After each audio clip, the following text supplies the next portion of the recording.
So, hello. This is a very short video about Rust. Since I used to have fun doing these videos, but I don't have any much to talk about, I thought I can maybe try to teach Rust. And yeah, so it is. The very first video we show we install Rust. So cargo, rustup, and rustc. And then we discover the difference and we see how to add a new toolchain. What is a toolchain? Yeah, that's pretty much it. So for getting Rust, the website we usually use is rustup.rs. So yes, this one you find on description, and it is this one. So let's start just by copying this to command and then we talk. So we ask you what to do. One, receive installation is fine. This is for Linux, Unix, so macOS as well. For Windows, you have already installed it, you can just download and install them. Of course, when you do this kind of stuff, always make sure you're using HTTPS, and that website where you're copying a command is actually secure, so you're sure that what you get. So, this is installing a lot of stuff, but in particular installing rustc, standard library, cargo, and documentation. So after you install it, this will not work. So to do cargo, will not work. Found with cargo, nothing. But it is explained. So we just need to add the cargo directly in your path, which is usually done by this command. Good. Now with cargo, boom, you get your cargo. You're ready to write some Rust. So I would say there are three things really important, which is rustup, rustc, and cargo. So, what's the difference between them? They do very different things. rustc is the compiler. This then like GCC or Clang or G++, whatever. This is the compiler. So it takes your code and make it into something the computer can read. Cargo is a little bit like could be CMake or make. So it helps to manage a project. So you declare your dependency, you declare how the project should be built, and cargo invoke rustc in the correct way.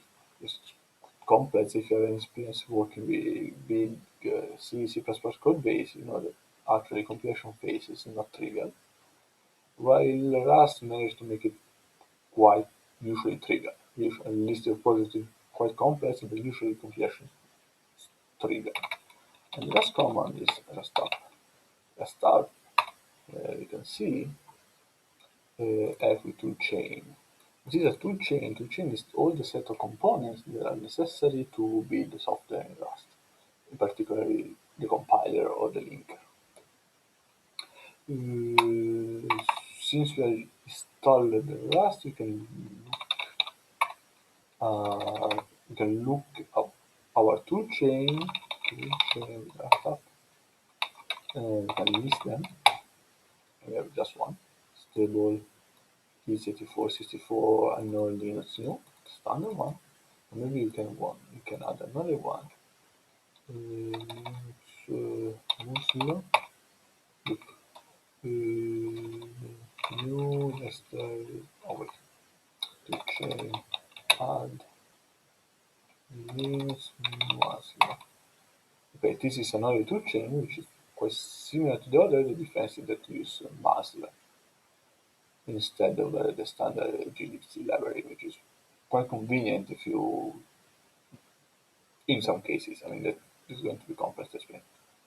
Or again, maybe you want to use instead of, maybe you want to not use the stable but use the last features, you can do like beta, and this will add the beta toolchain, which is different compilers, and you can pick up one simply using a rustup.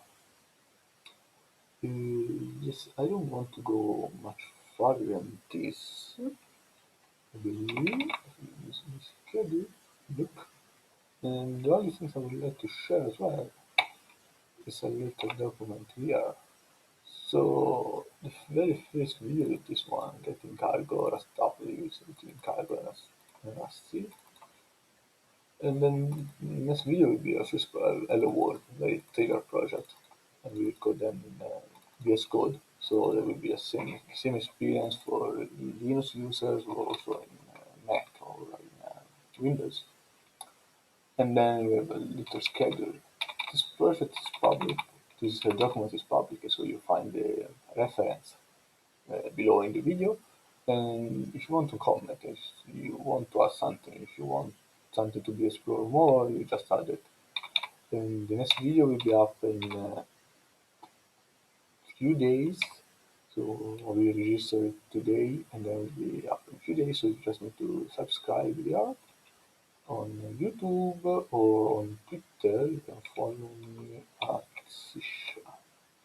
This is Sisha on Twitter and Apple Sisha, like this one. So you'll find me there as well. Where of course we tweet about these couple of videos. Yeah, that's pretty much it. Tomorrow we'll code a new. Tomorrow, next video we code our simple robot.